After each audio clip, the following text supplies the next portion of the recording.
Hey everyone, thanks for tuning in. If you're new here, consider subscribing. It really helps keep these stories coming.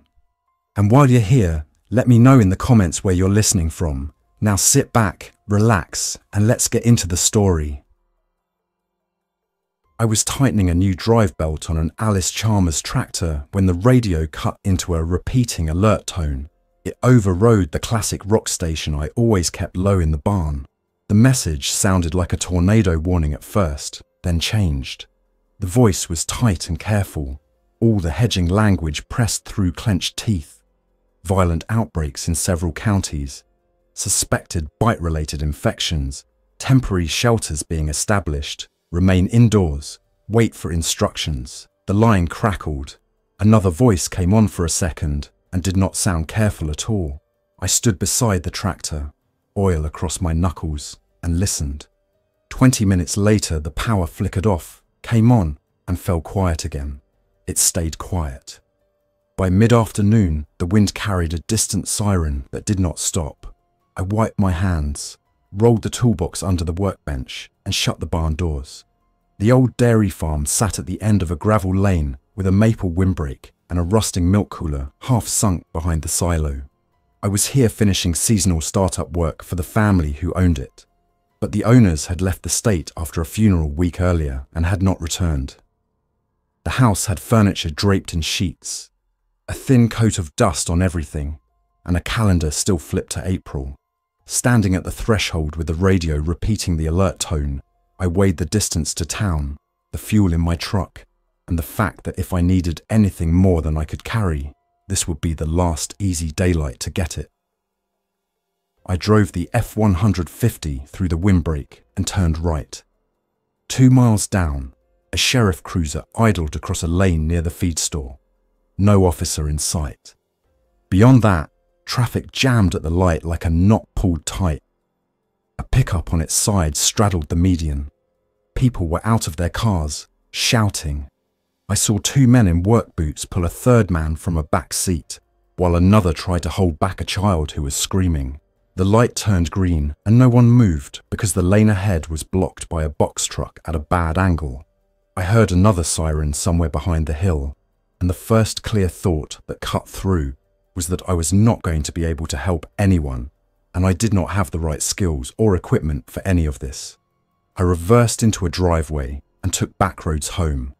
On the final stretch, the truck's right mirror clipped a mailbox as I squeezed around a stalled moving van that had stopped square across both lanes. The impact cracked the mirror housing and left a streak of red paint on the plastic. I drove with the window down and my head halfway out to check for traffic at each curve. I parked at the farmhouse and shut the truck off. Only then did I notice how wide the silence had stretched. No electric hum from the house, no combine on the distant ridge. The wind moved the maple leaves and I could hear each branch brush another. I stood there long enough to chew through the last of my adrenaline and then started to work. If I had to stay, the structure needed to be safer than it was. I pulled the drawers from a kitchen hutch and screwed the hutch flat against the interior face of the back door, so its weight braced the knob and deadbolt. I carried 8-foot fir studs from the barn and cut them into lengths that fit tight between the floor and the underside of windowsills. I screwed 1/2-inch exterior plywood over the most exposed windows on the first floor, leaving vent gaps at the top to let air move and prevent moisture from building up. I moved the living quarters upstairs. A narrow staircase with a turn was more defensible than a blown-through open floor. I carried a mattress from the guest room into the master bedroom, because the master had the best sightline to the lane and the most intact locks. In the hallway linen closet, I found a box fan, 3 sets of flannel sheets, and a sewing kit.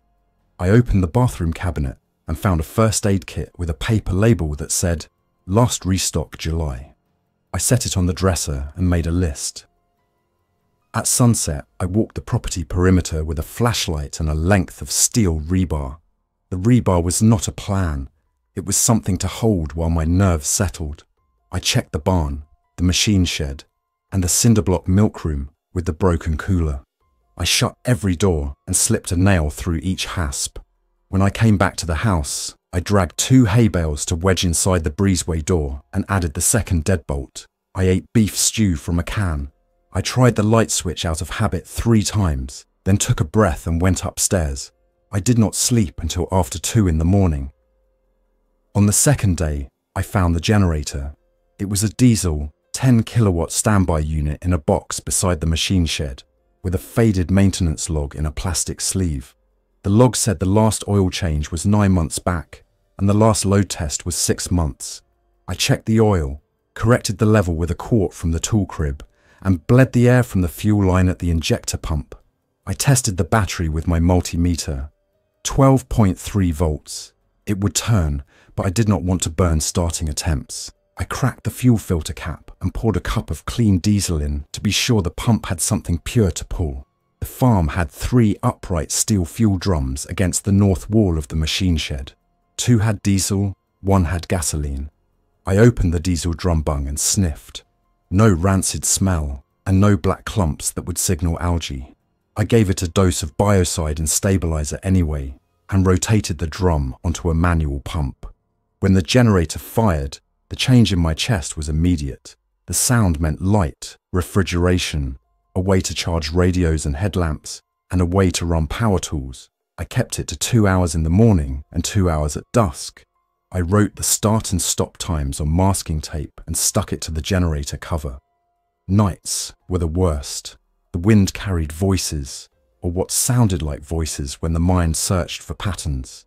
At 2 in the morning on the 3rd night, I woke to something scraping at the barn door. Not a raccoon, a heavy drag. I got dressed, checked the upstairs windows, and saw nothing in the lane. I woke up the phone in my pocket, out of habit, and stared at the dead screen. I could wait, or I could go. I pulled on boots and took a maglite with fresh batteries and the same length of rebar. In the yard, the wind dropped for a second. The scrape came again. I stayed in the shadow of the maple. When I panned the light across the barn doors, I caught the edge of a hand slide back beneath the gap. The skin was grey from the cold. The fingers were curled and missing 2 nails. The hand tensed, as if it were bracing for another push. I turned the light off because the beam brought me more panic than help. I stepped back to the breezeway, double-checked the door brace, and retreated up the stairs, heart running at a bad pace. I did not sleep the rest of that night. At first light, I approached the barn with the rebar and the light. The space under the door was scuffed, and there were marks on the wood where something had raked at it. I eased one door leaf open 6 inches and looked through. The barn smelled like dust and hay. No movement. I opened both doors fully. A boot print I did not recognize crossed the floor from the yard toward the milking stalls, and then 5 feet ahead, the print smeared as if weight had shifted to a crawl and then to a drag. The track led to the far wall and stopped at a low window. The window was knocked in. The sill had brown streaks that were dry. I stared at the broken window for a long time and then boarded it with a spare plank and deck screws. On the 6th day, I climbed into the attic with a headlamp to search for insulation gaps I could plug. In a corner under a quilt box, I found a Citizens Band radio base unit with the old telescoping antenna folded down along its back. It was covered in dust and mouse droppings. I carried it downstairs, opened the case, and blew out the dust with compressed air. I wired a fused line to the house battery bank, then set the antenna on a coat rack near an upstairs window. I turned the dial and listened to static. I tried channel 9 for a while, then rotated through the rest, and paused wherever I heard a sequence that sounded like speech. Twice, I caught fragments. Once, the word bridge. Once, the phrase toward the ridge. I did not catch a location. I listened steadily for an hour each morning and an hour each night, and kept the rest of my attention on securing the property. I marked each day by scratching a line into the drywall behind the bedroom door.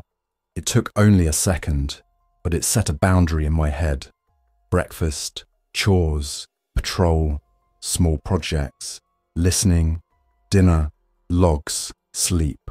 I wrote a maintenance log in a composition book. Generator run hours, fuel draw, remaining food by category, and any observations about how the infected moved on days with heat, sun, cloud, or wind. The log kept my thoughts from breaking apart into fear. In the margin, I added another column for miles walked and feet of wire placed. The process of measuring gave everything better shape. By the end of the second week, I had sealed the first floor. I left 2 windows in the kitchen and 1 in the front room, with inward opening shutters, because cross-ventilation mattered and because stale air woke headaches. I barred the stairwell with a removable wedge and a locked gate I cut and welded from angle steel. The gate sat at the turn, where the structure forced a single file ascent. The upstairs hallway became a home.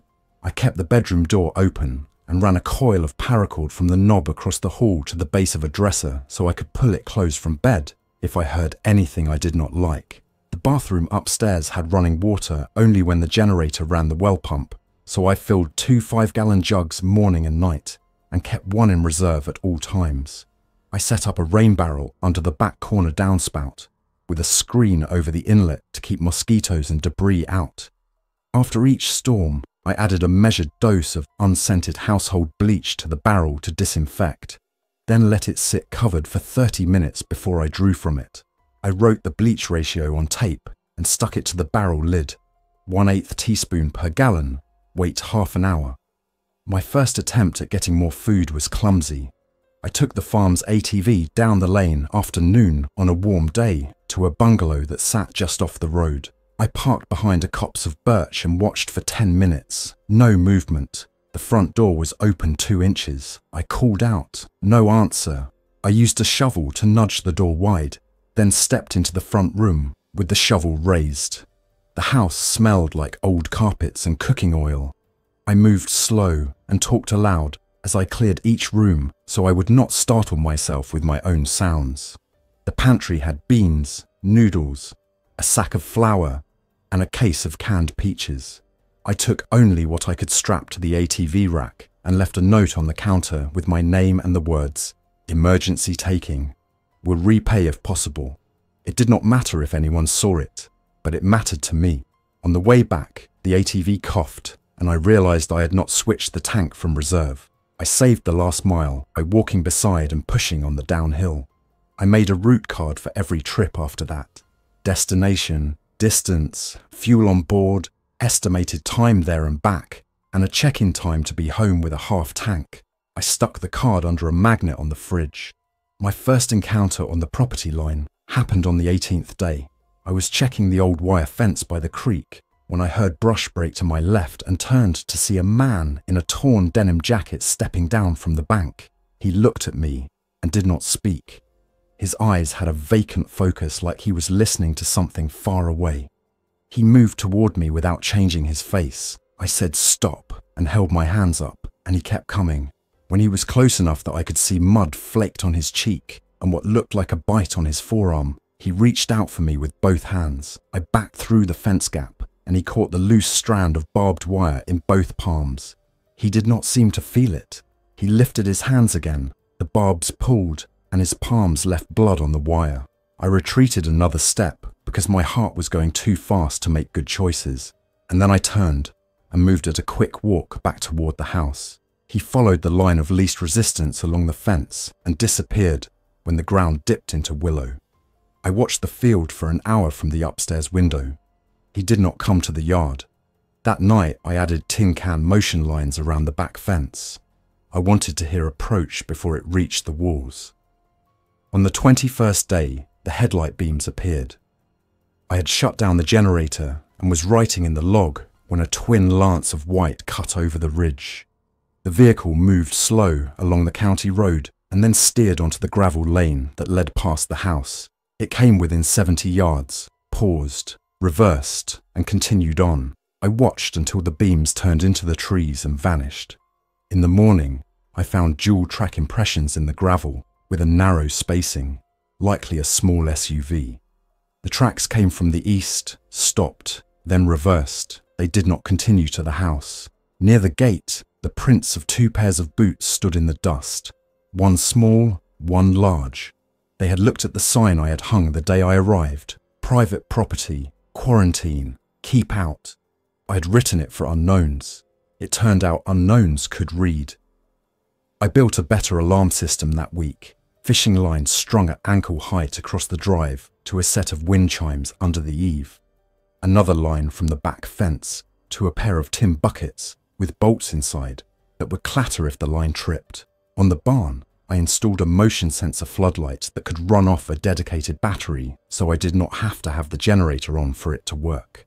I shielded the light with a cardboard hood so it pointed down only into the yard. If it lit, I would have a silhouette. I kept tools organised and within reach: a long-handled garden hoe, a splitting maul, a roofing hammer, and a short piece of oak dowel I could wedge through the staircase gate for extra strength. The side closet became the equipment locker. I taped a checklist to the inside of the door: headlamp, spare batteries, bandages, duct tape, gloves, radio, extra paracord, multi-tool. A week later, the first real voice came out of the radio. I had the base unit on the dresser near the window and was slowly scanning when 3 words broke through the static. North lot, please. The signal was weak. I pressed the transmit bar and kept my voice level. This is a farmhouse off County 18. Say again. Static. Then, North lot. Please. The transmission cut. I checked my map. The supermarket on the edge of town had a parking lot that some locals called the North Lot because it sat higher than the south half. I weighed everything I knew against the urge to be useful to someone who was asking for help. I waited through 2 more transmissions that night with the same phrase and then heard nothing further. That was when the loneliness pressed hardest. The day had a structure. The night had nothing but space and the sound of the wind in the trees, and the occasional distant noise I could not place. Talking to an empty room helps a little when the only voice is your own. I worked out loud through procedures as if training someone. I read instructions fully before starting any task.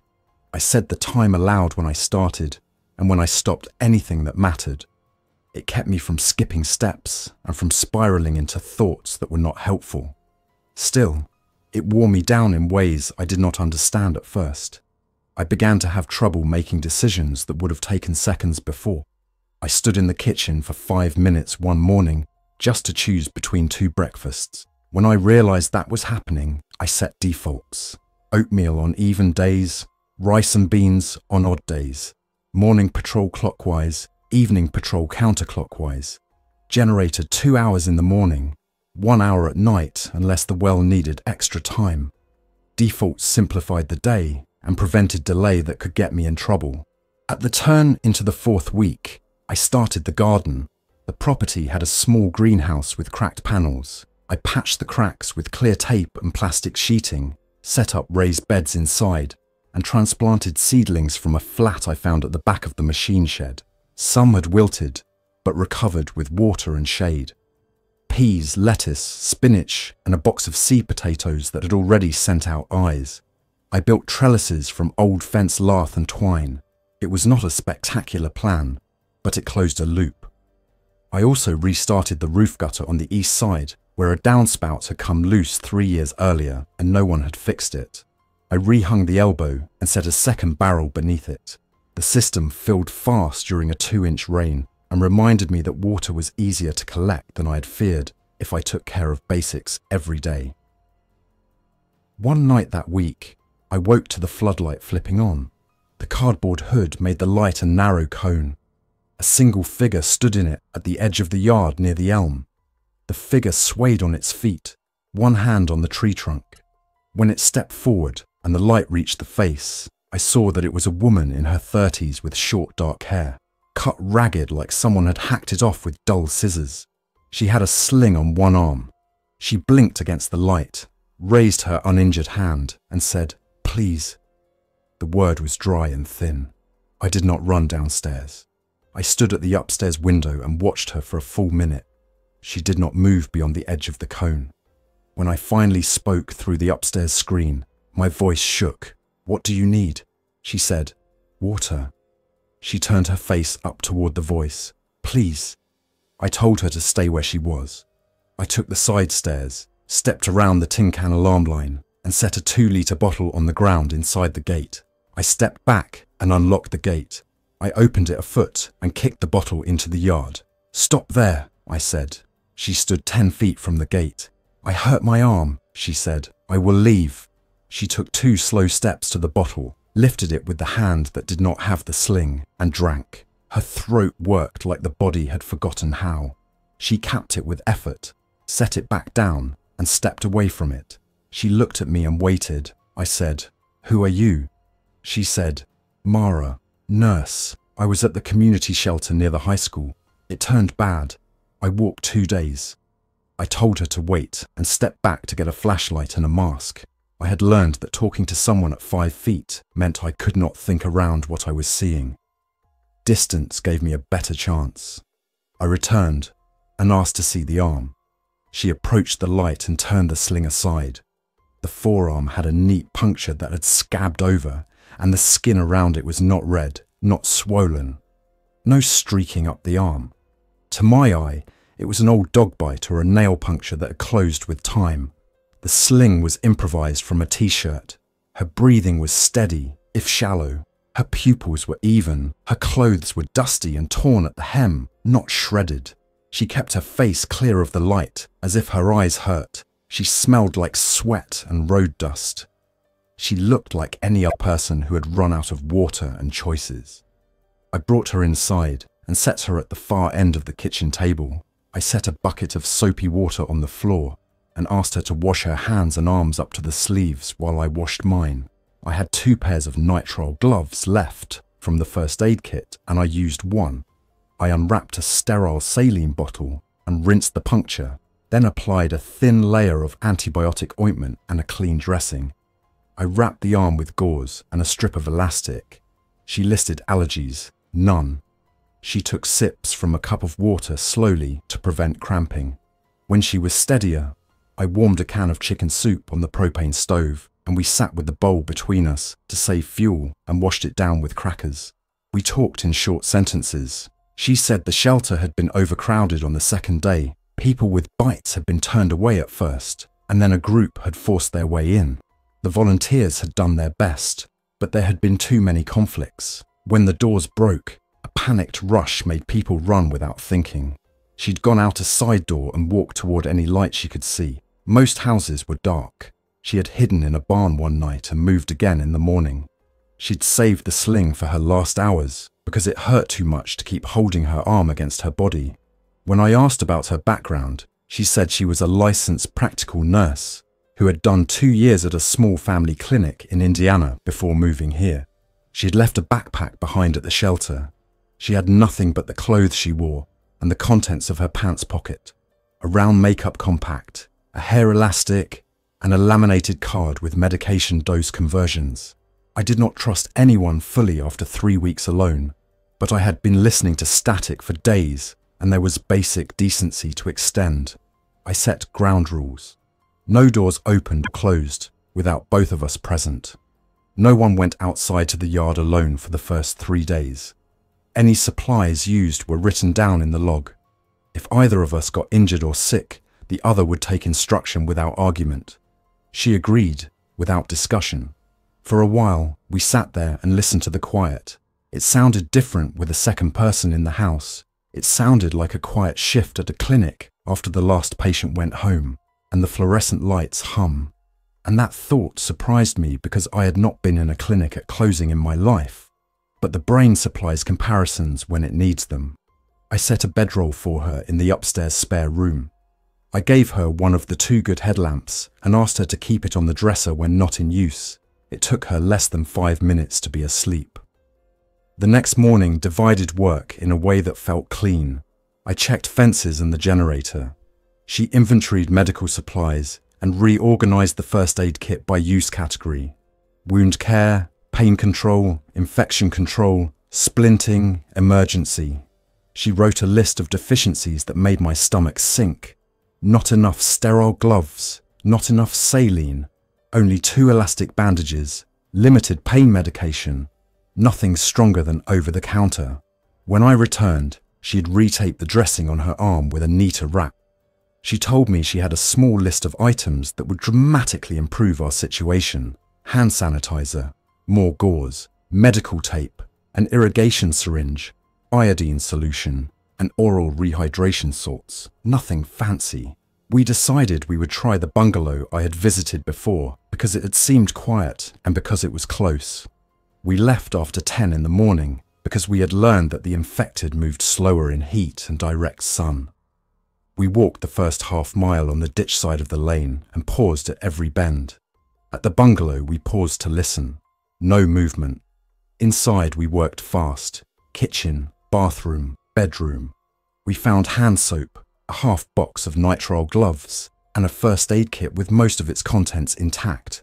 In a toddler's room, we found a pack of wet wipes, which made Mara smile for the first time, because clean skin kept infection away, and it also kept spirits from sinking. We did not linger. On the way back, I heard a crunch in the brush that made me turn and raise my hands. 2 figures emerged from the woodline 30 yards out. They were in work clothes that might have been uniform shirts at one time. Their eyes tracked our movement and their heads tilted with quick, searching motions. They moved toward us in a straight line, then tripped into a ditch and climbed out without adjusting pace. I said, "Go," and we set a steady walk. We did not run because we did not want to draw others with the sound of panic. We reached the driveway at the farmhouse, and I pulled the line that sounded the tin buckets, because sometimes noise from our side made the unknowns hesitate. The 2 figures reached the edge of the yard and stopped as if the change from gravel to grass confused them. They tipped their heads again, turned toward the sound of a distant crow, and moved off along the fence. That night we rehashed the entire day. Mara insisted we establish a decontamination routine the moment we crossed the upstairs threshold after any outside trip. Shoes in a plastic basin by the door, hands washed immediately. Any gear wiped with a bleach solution, clothes changed if we'd been in brush or near bodies. Infection could come from more than bites. We started a rule that any cut or scrape got addressed immediately with clean water and soap. If we did not have hot water, we warmed some on the stove. We set up a clean area on the dresser, where anything for wound care would be placed, and we set a line with tape on the dresser top, where nothing unclean would cross. It was the kind of structured thinking that makes you feel fussy until you realized it keeps you from getting sick when going to a clinic is no longer an option. We built more structure into the house. I reinforced the stairgate with a crossbar of oak fastened to brackets, so the bar could drop into place fast. We practiced moving from upstairs to the attic hatch and pulling the ladder up after us in case the staircase was ever compromised. In the attic, we cleared a space under the gable with an emergency supply box, water, a bag of oats, a radio, a small battery, and 2 blankets. Each evening we took 10 minutes for the CB radio and 10 for the shortwave receiver from the ranger's cabin I had found. On a Thursday night near the end of the 5th week, the CB carried a stronger voice than we had yet heard. "This is Jacobs on Route 22 mile marker 190. If you can hear this, stay put. Do not come into town. We have a group moving north at first light." The voice was even. It repeated the same message twice and cut off. Mara underlined Route 22 on the map with a pencil. "North of here," she said. "North is better than south. South is all water and choke points. North is farm grids and feeder roads." I had been thinking in circles about the long term. Having a second voice with practical reasons cut through some fog. We decided we would keep days to a predictable routine and prepare for either leaving in a week or staying through the season if the situation worsened. Preparing for both might seem like preparing for neither, but in our case, each action supported the other. Securing water and food helped us here and would be necessary on the road. Reducing the property's noise signature reduced attention now and meant we would leave without drawing a crowd. We set up a small sandbag wall in front of the downstairs doors, using 50-pound feed sacks filled with dirt from behind the barn. We did not have many sacks, but a row 2 bags high and 4 bags long in front of an entry point changes what a door can do. Behind the wall, we placed a heavy table as a second layer. We stacked a third layer of bags in the hallway as reserve. We staged the fire extinguishers where we could see them from the stairs and checked the pressure gauges. We coiled garden hoses near both exits. The barn worried me because of its volume and the hay. I moved anything flammable away from the walls closest to the house and left a long wet line hung above a post where I could grab it fast. I spread the diesel drums further apart and away from the structures, so one could not ignite the other. The weather broke into a hot pattern during the 6th week.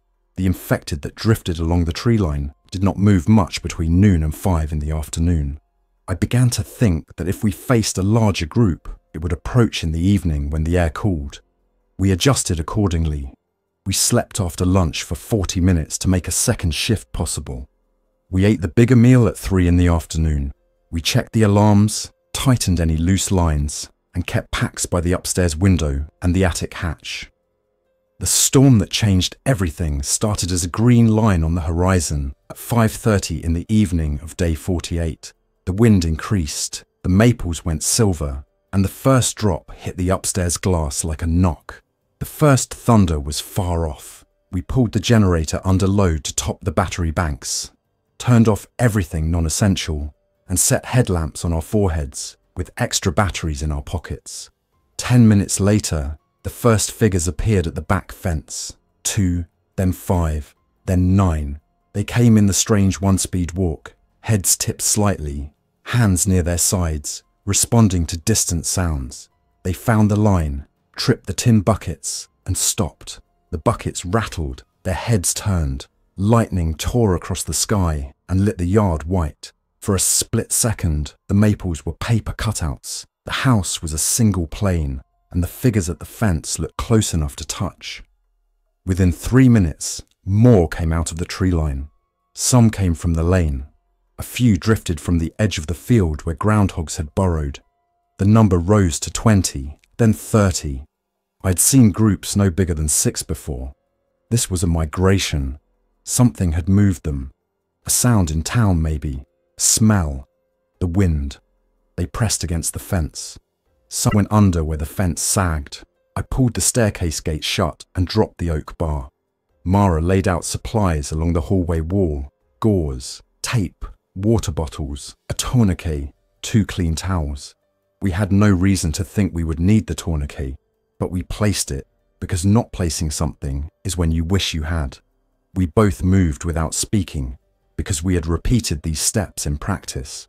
When the first set of hands slapped the sandbags at the back door, I went downstairs to the corner where a narrow view slit let me see the yard. The floodlight clicked on, then off, because the motion sensor did not like the intensity of the rain. In its brief light, I counted more than I could track. The sound was not screaming or anything like it. It was a constant pressure of movement, wet clothes brushing, shoes slipping, hands contacting wood and siding. It was a busy hallway in a stadium. It was a river over stones. A storm built. The wind drove the rain against the west wall hard enough that droplets forced under the clapboard. I threw 3 deadbolts and shoved the door brace into its slots. I climbed the stairs and we waited. At 7:15, the power to the generator control panel flickered and the engine changed tone. I swore and went down again. The rain found a leak at the junction box, and water dripped from a cracked conduit elbow onto the panel face. I shut down the generator manually to prevent an electrical failure that would burn it. The yard went dark. The outside world shrank to what we could see in a headlamp beam out the window. Mara moved the radio to the center of the hallway and turned its volume low. Lightning flashed, and I saw the barn roof glisten. At 8, the far side of the house sounded like someone had pushed a cart into it. The maples bent in the wind. I heard a different noise under the rain and realized it was the diesel drum at the corner rocking against its stand. I swore again and ran the math of whether the drum could knock its risers over and slide into the foundation, which could crack the foundation or spill diesel close to the building. I did not want to go out into that yard. I asked myself if leaving drum could lead to fire. The risk seemed low, but the shape of the worst case was bad. I grabbed the longer tie-down straps and a hammer and told Mara I needed 1 minute outside. She said, "Then come back." Her voice was very calm, which pulled me together. At the back door, we counted down from 3, and I pulled the brace, opened the door, and slid through. I kept the headlamp beam low. In the wet dark, the figures moved like posts in a river current. The cold rain hit my face and washed away the fog of fear enough that I could see detail. The drum was sliding, bumping the corner with each windburst. I hooked one strap around the drum, cinched it to the shed post, and hooked the second strap opposite. Hands bumped my jacket. I stepped away without swinging because movement draws movement. I backed to the door and slipped inside. Mara put the brace back while I locked each bolt. I pressed my forehead to the door and took a breath. The hall lights were off, the radio glowed red, and my hands shook with the come down. 10 minutes later, smoke snuck under the door from the breezeway. I smelled it and my stomach dropped. We moved in 2 steps, grabbed the extinguishers, checked the breezeway door. I touched the door with the back of my hand. Warm. I opened it 2 inches and saw a dim orange light at the far end. The barn. I slid through and shut the door behind me to keep smoke out of the house.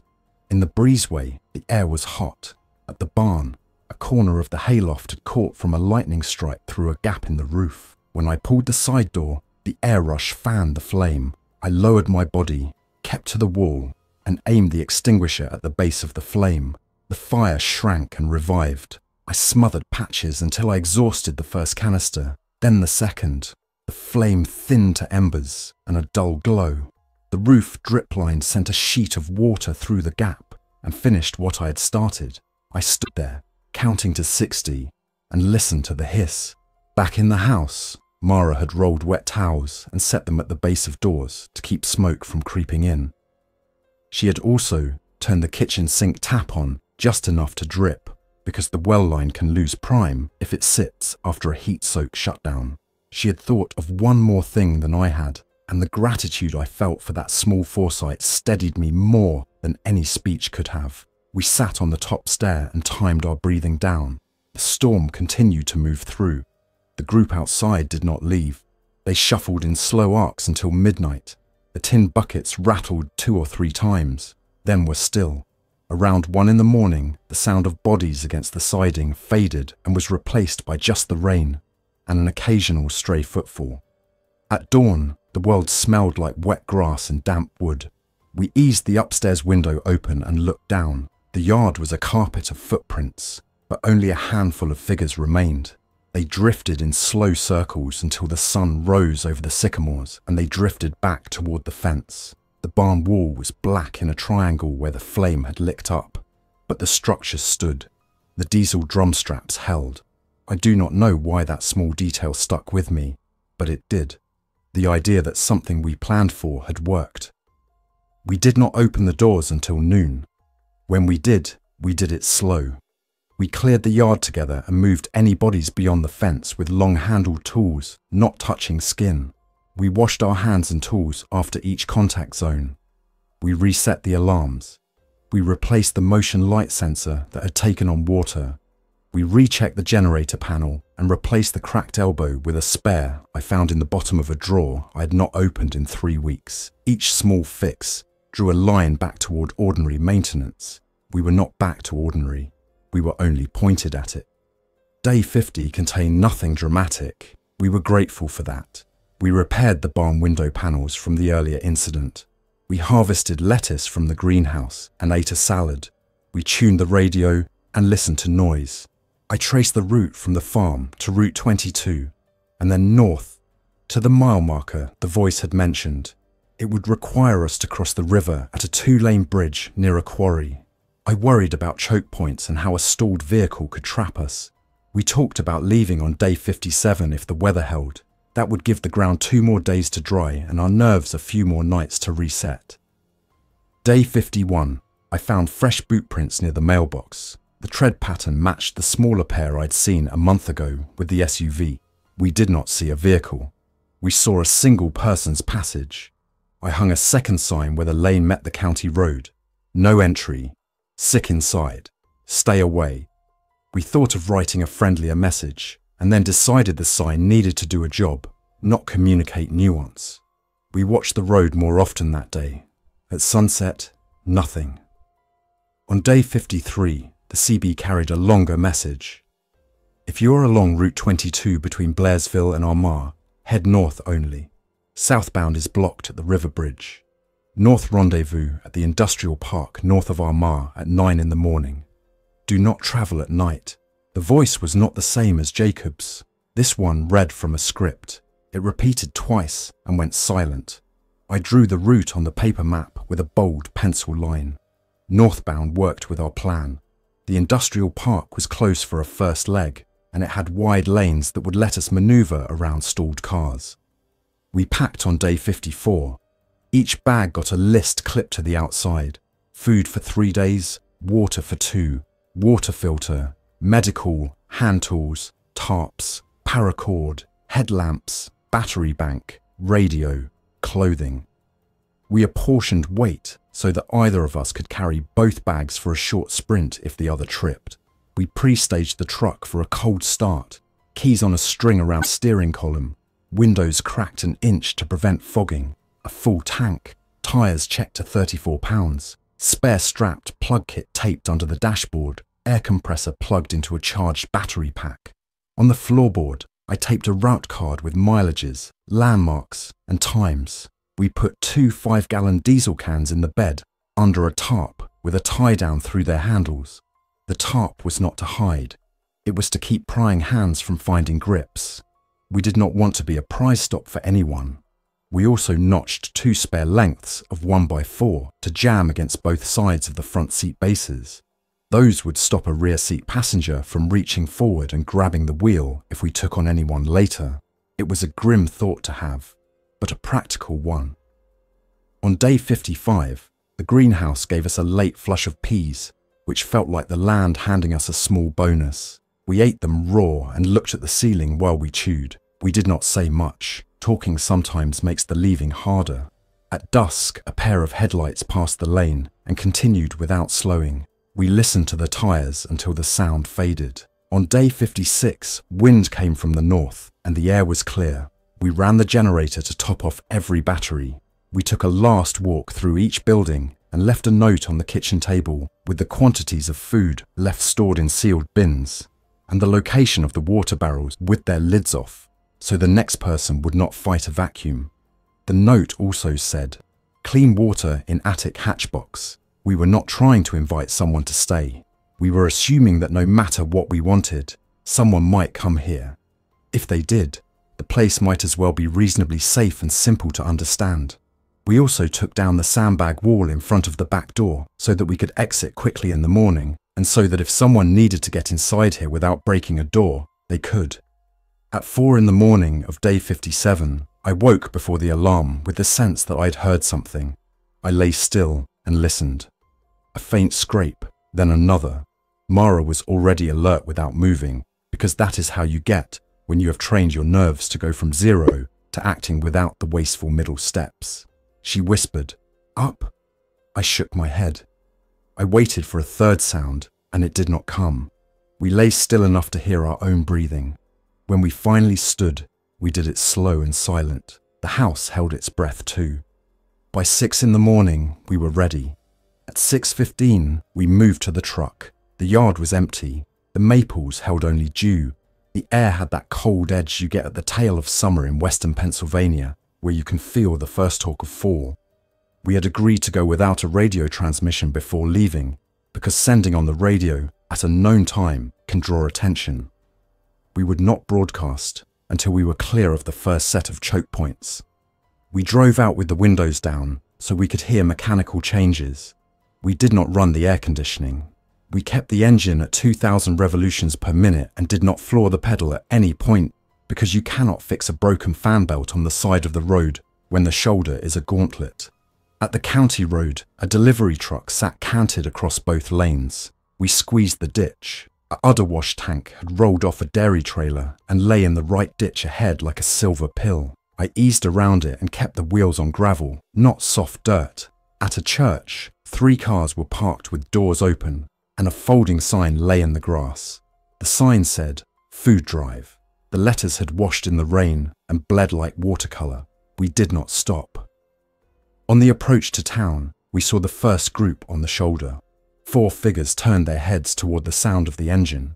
They moved without hurry, and we moved without hurry. We had learned that speed only sometimes helps, and almost always makes the situation more variable. A man in a blue polo stood in the centre divide 30 yards ahead and wavered.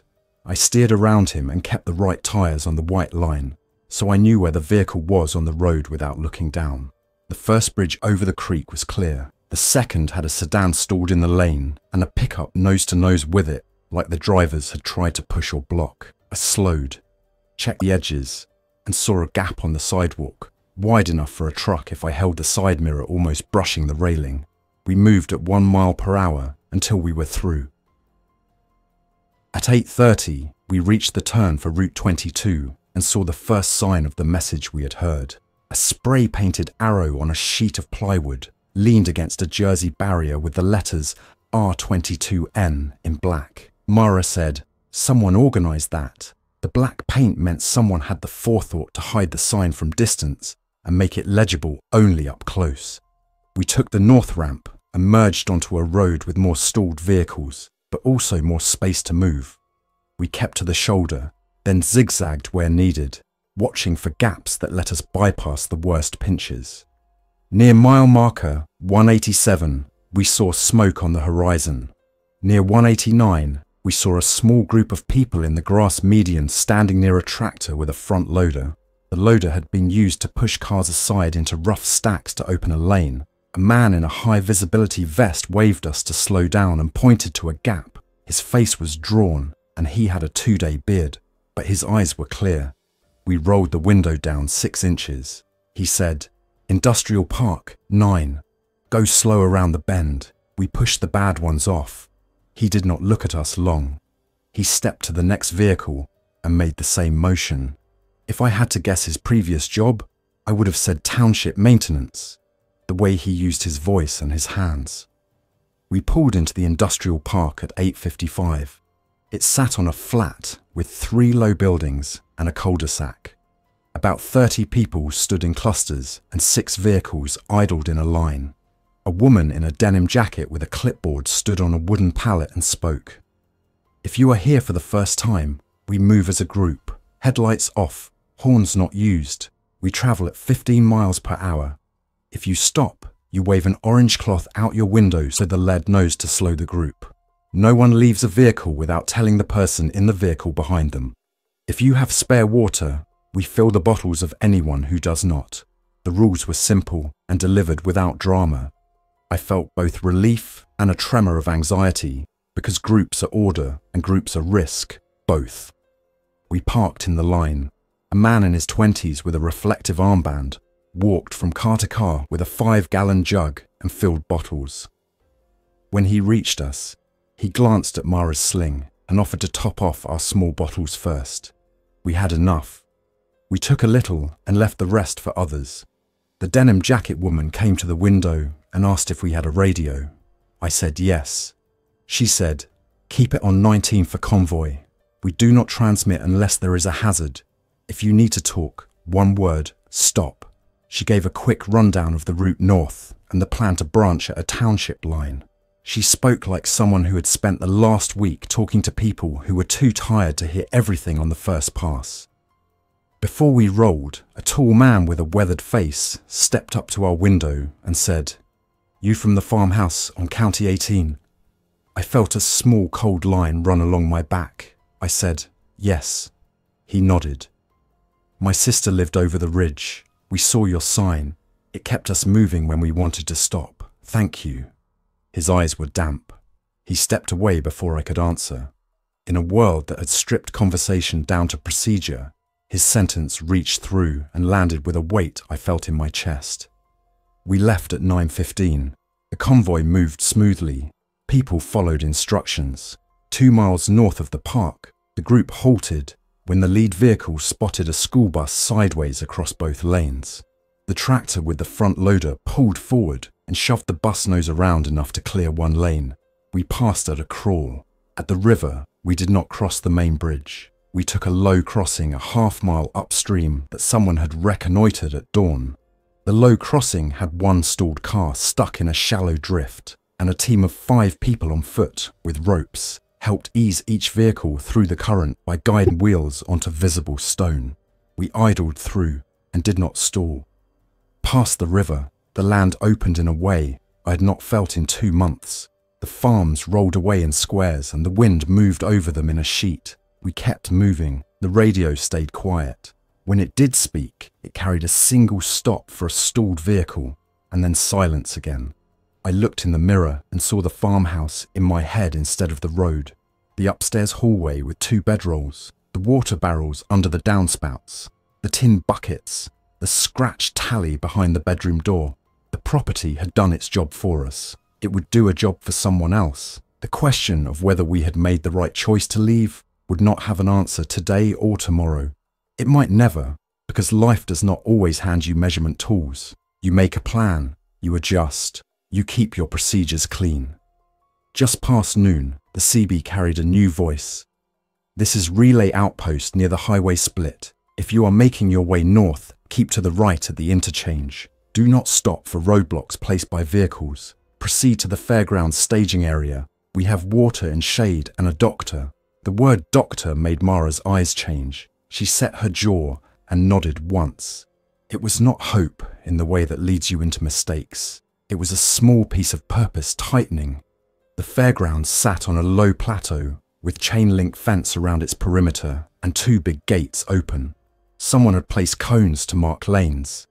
A group in bright vests guided vehicles under the grandstand for shade. We parked and shut the engine off. For the first time in 60 days, I saw more than a handful of people moving with intention toward a shared goal. A man with a portable loudspeaker gave basic instructions about water, latrines, and medical check-in. A woman with grey hair tied back in a bandana sat at a folding table with a blood pressure cuff and a thermometer. She smiled at each person, spoke few words, and wrote notes. A young person in a faded school sports hoodie took names and checked people for cuts.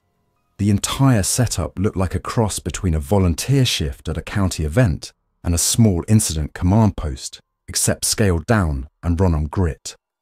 We approached the table. Mara presented her arm. The bandana woman examined the puncture carefully, asked questions, and nodded. "Clean work," she said to Mara. "You did your own dressings?" Mara said yes. The woman smiled again in a way that made the muscles at the corners of her eyes move. "I'm going to put you on the roster with the other medical people. Not today. Rest first, but soon." She turned to me. "Any injuries?" I shook my head. She wrote, "None reported," and then asked, "Skills?" I said, "Agricultural mechanic, generators, pumps, hydraulics." She wrote mechanic and underlined it. "You will be busy." She pointed at a tent near the bleachers. "Get water, eat something. No one runs today. Rest." We sat on a bench with 2 paper cups of water and a piece of bread each. The bread tasted like a miracle because someone had measured yeast and flour and water and heat and turned them into something soft for strangers. The simple act felt as real as anything that had happened in 2 months. I leaned back and looked at the beams under the grandstand. The sound here was the sound of people doing tasks, a broom, a toolbox closing, a child laughing for a second and then going quiet. The radio crackled and someone said, "Convoy Group 3 arriving," and someone else said, "Copy."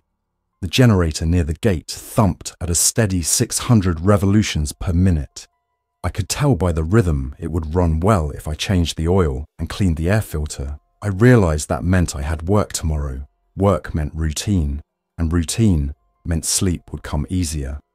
Near the end of that day, I asked for a piece of scrap wood and a marker. I wrote Evan Mara, day 60, and the location. I did not write a message like hope or strength or anything that tried to summarize what 60 days had meant.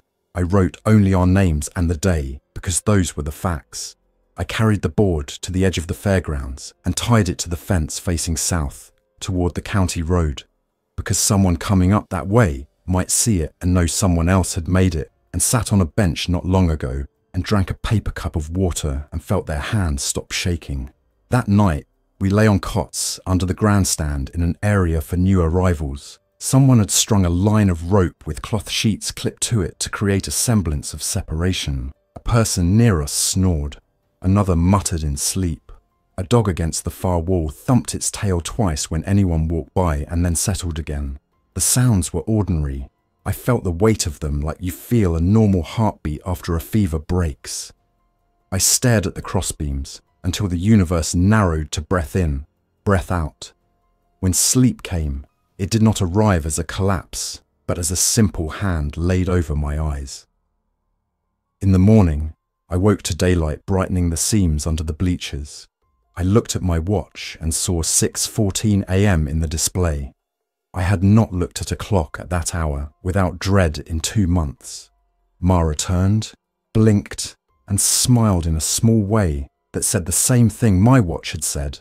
We had a list waiting for us. It was not a list of fear-driven tasks. It was a list of maintenance, improvements, and simple labour.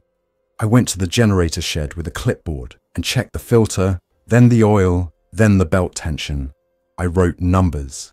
It was the first time in 60 days the numbers had not been entirely for survival. They were for improvement. That difference felt like standing on solid floor after riding on a heaving deck.